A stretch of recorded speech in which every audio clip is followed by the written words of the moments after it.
ان کی طرف سے ایسی کوئی رپورٹ کم از کم میری نظر سے نہیں گزری، میڈیا میں بھی کم از کم میں نے ایسی کوئی رپورٹ نہیں دیکھی کہ وہاں کے جو مختلف مذاہب کے لوگ ہیں، جو اقلیتی مذاہب کے لوگ ہیں، انہوں نے کسی قسم کی شکایت کی ہو۔ اور اس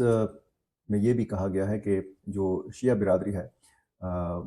اس کے خلاف بھی ٹارگیٹڈ حملوں میں اضافہ ہوا ہے۔ اگرچہ داعش نے ان حملوں کی ذمہ داری قبول کی ہے، لیکن یہ ایسے واقعات ہیں کہ ان کی وجہ سے نسلی اور مذہبی اقلیتوں میں خوف و ہراس پایا جاتا ہے۔ مسٹر بینٹ کے مطابق افغانستان میں بہت سے لوگ محسوس کرتے ہیں کہ وہ پہلے ہی کمزور ہیں اور حکام جو ہیں یعنی حکمران ان کے ساتھ غیر منصفانہ سلوک کرتے ہیں، خاص طور پر جب زمین پر تنازعات پیدا ہوتے ہیں، اور اس معاملے میں پھر افغان جو حکومتی اہلکار ہیں وہ مداخلت کرتے ہیں، اور پھر لوگوں کے ساتھ وہ جو سلوک ہے وہ ان کا ٹھیک نہیں ہوتا۔ یہ ساری باتیں مسٹر بینٹ کی ہیں جو میں آپ کو بتا رہا ہوں۔ ذبیح اللہ مجاہد نے کہا ہے کہ مسٹر بینٹ کی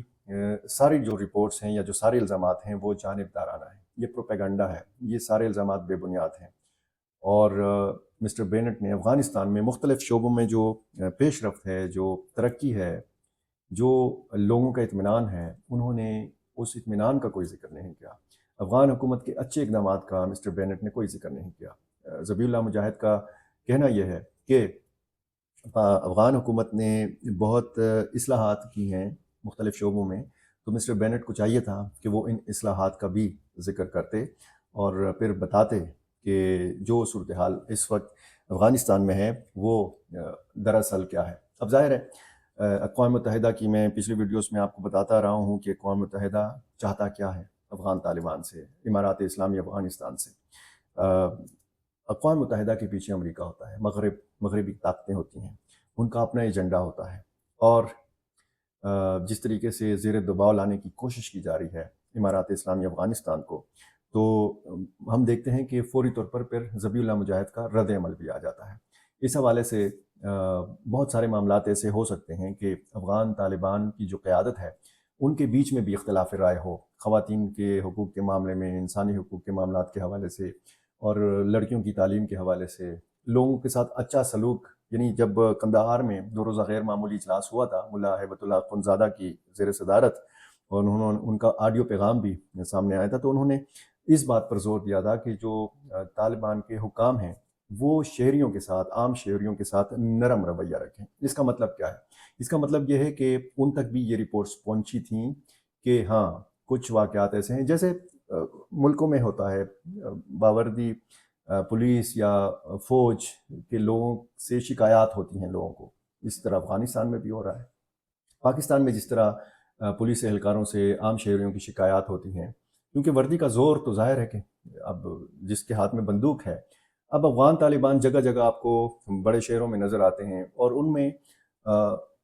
تمام جو طالبان ہیں یا جن کے ہاتھ میں بندوق ہے ان کی ذہنی سطح جو ہے وہ تو ایک برابر نہیں ہے۔ ان میں بہت کم پڑھے لکھے لوگ بھی ہیں، ان میں بہت تعلیم یافتہ لوگ بھی ہیں، ان میں ظاہر ہے کہ جو ہمارے سامنے جو فیس ہے وہ تو ان لوگوں کا ہے کہ جو ہمیں میڈیا میں نظر آتا ہے۔ اب ملا ہیبت اللہ کا تو فیس نہیں ہے، ان کی ایک تصویر ہے جوانی کی، وہ آپ کو نظر آتی ہے، ہمیں نظر آتی ہے، لیکن وہ خود میڈیا پہ نہیں آتے، وہ مزید اپنی جو تازہ ترین تصویریں ہیں وہ نہیں جاری کرتے، وہ ان کو ان کی تصویر بنانے، ان کی ویڈیو بنانے کی بھی اجازت نہیں ہے۔ ہمارے سامنے جو فیس ہے طالبان کا وہ ملا محمد حسن اخند ہیں، وہ سراج الدین حقانی ہیں، وہ امیر خان متقی ہیں، اسی طرح ملا یعقوب صاحب جو ہیں وہ ہیں، ملا عبدالغنی برادر ہیں۔ یہ طالبان کا فیس ہے۔ ان لوگوں سے عام افغانوں کا واسطہ نہیں رہتا، یعنی ان کا آمنا سامنا بھی عام افغانوں سے بہت کم ہوتا ہوگا، کیونکہ ظاہر ہے کہ یہ ایک کڑی سخت سیکیورٹی میں پھرتے ہیں۔ اور پھر میں جب افغانستان گیا تھا تو میں نے جلال آباد تک جاتے ہوئے، جلال آباد سے کابل تک جاتے ہوئے راستے میں جگہ جگہ پر ہم نے چیک پوسٹیں بھی دیکھیں،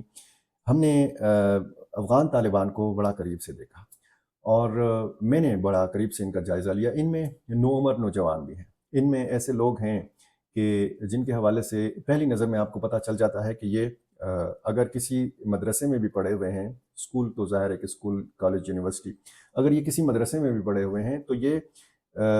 بہت کم پڑھے ہوئے ہیں وہاں سے، یعنی انہوں نے مکمل وہ درجات جو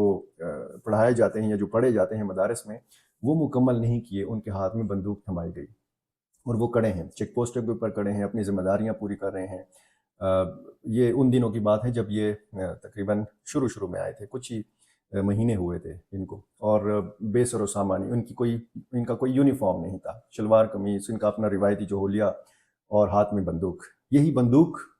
جو ہے وہ ان کی طاقت کی علامت تھی، اور ظاہر ہے کہ جب ایک بندے کے پاس اختیار آتا ہے، بندوق آتی ہے، وردی آتی ہے، اختیار آتا ہے،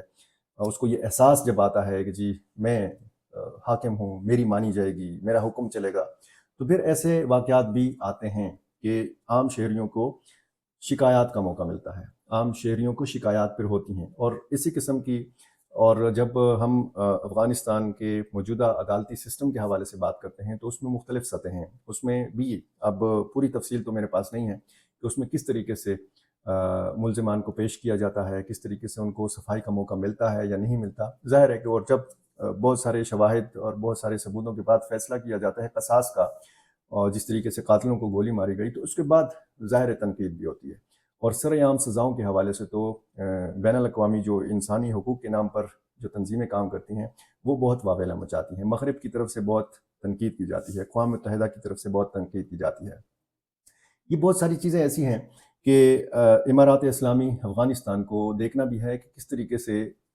عالمی میڈیا کا پروپیگنڈا جو ہے اس کو زائل کیا جا سکتا ہے، کس طریقے سے مزید اصلاحات لائی جا سکتی ہیں، کس طریقے سے جب ملا ہیبت اللہ اپنے لوگوں کو یہ کہتے ہیں کہ عام شہریوں کے ساتھ نرم رویہ رکھیں، تو اس کا مطلب یہی ہے کہ انہوں نے اس چیز کی ضرورت محسوس کی ہے۔ اور اگر اس قسم کی رپورٹس جو مسٹر بینٹ نے بیان کیے ہیں، جو مختلف اقوام متحدہ کی رپورٹس میں ہمیں سننے کو پڑھنے کو ملتی ہیں چیزیں، تو ان چیزوں پر ظاہر ہے کہ افغان طالبان بھی سوچتے ہوں گے کہ ایک تو عالمی شرائط ہیں کہ اور دوسرا خود افغان طالبان یہ چاہتے ہیں کہ ان کی حکومت کو باقاعدہ مختلف ممالک کی جانب سے تسلیم کیا جائے، امارات اسلامی افغانستان کو تسلیم کیا جائے، ان کے کاروباری اقتصادی جو روابط ہیں، تجارتی جو روابط ہیں وہ بڑھ رہے ہیں دنیا کے ساتھ، اس میں کوئی شک نہیں ہے،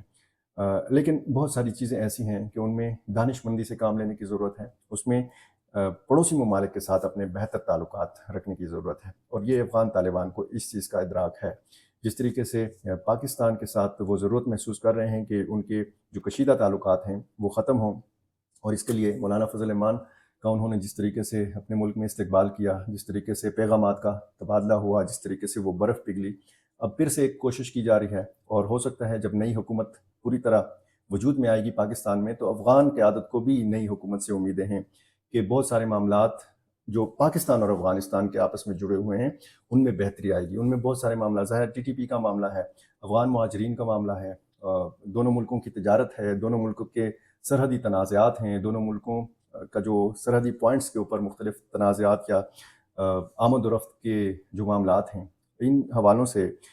پاکستان کی قیادت کو بھی احساس ہے کہ افغانستان کے ساتھ بہتر تعلق ہونا چاہیے، اور افغان قیادت کو بھی یہ احساس ہے کہ بہتر تعلق جو دونوں ملکوں کا ہے وہ دونوں ملکوں کے عوام کے لیے بہتر ہے۔ بہت شکریہ۔